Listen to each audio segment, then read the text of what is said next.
Progressive Voices' John Sinton has written a continuing series called A Turning Point that touches on politics, culture, and media.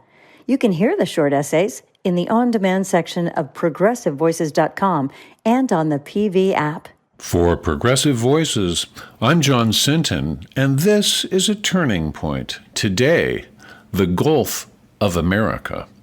Following a Trump screed on his social platform in which he continued to demean and bully former Wyoming Representative Liz Cheney for having had the audacity to execute her constitutional obligation by co-chairing the Select Committee on January 6th, Cheney responded, quote, "Donald, this is not the Soviet Union.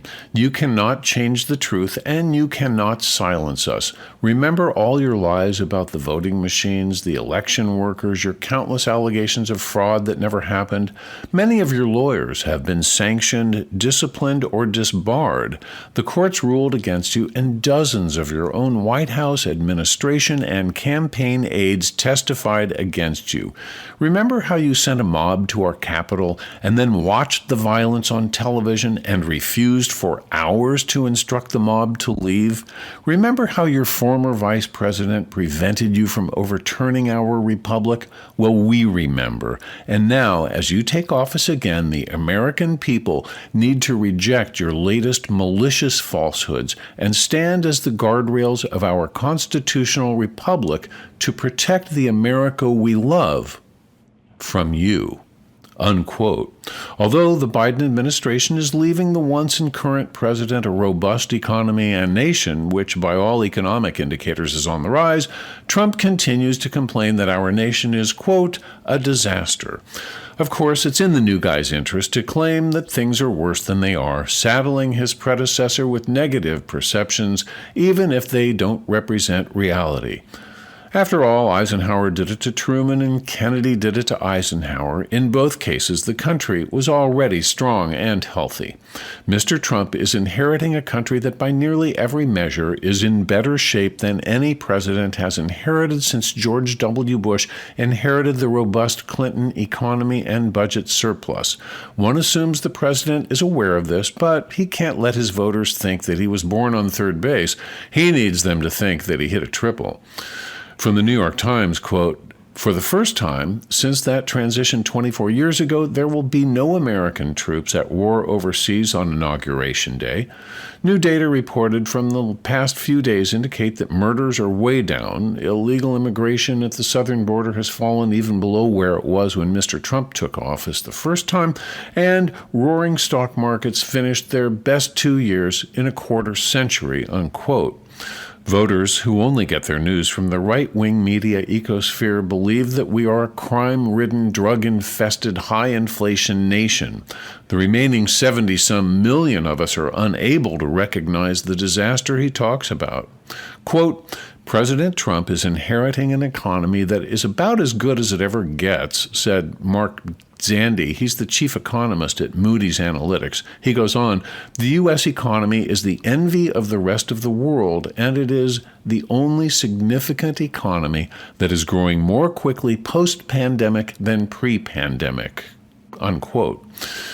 Even before the retribution begins, the whining has. Donald Trump decried the tradition of lowering the flag for 30 days when a president dies.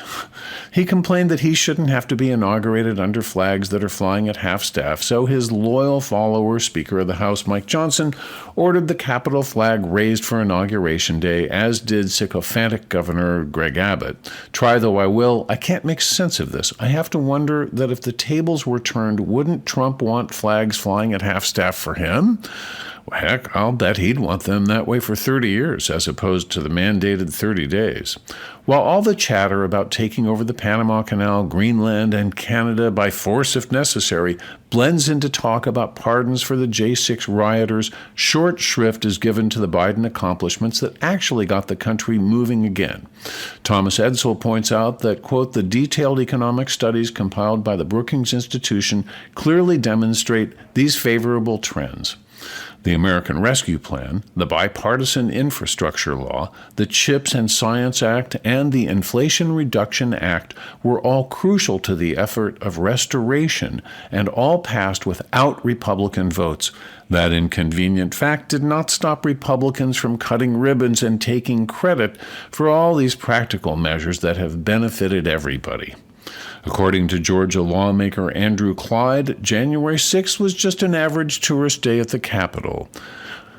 The magician's gift is sleight of hand. Driven by misdirection, it appears that all the talk of retribution, expansionism, and the rewriting of recent history is intended as misdirection, something to keep Trump loyalists from seeing or at least remembering the truth. The information gulf is a chasm separating Americans from the truth and each other.